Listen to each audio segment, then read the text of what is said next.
Module 7, Concrete Pouring Plan. Now let's understand one of the most important execution documents in mass concrete, the Concrete Pouring Plan. A concrete pouring plan is required for all major concrete pours, especially mass concrete placements.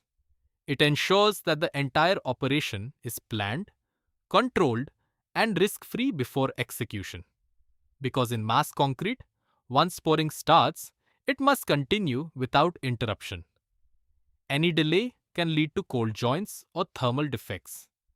A proper pouring plan includes several key components: manpower planning and shift arrangement, equipment availability, including pumps and vibrators, sufficient truck mixer quantity and delivery cycle control, weather conditions and environmental considerations, detailed pour sequence and placement methodology.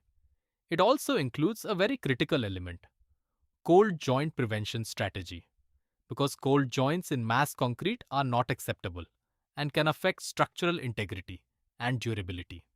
The plan also ensures continuous concrete supply, proper coordination between batching plant and site backup arrangements in case of breakdowns or delays.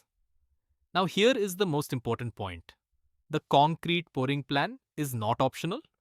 It is a mandatory approval document before any mass concrete placement. Without approval from the relevant authority or inspection team, concrete pouring must not proceed.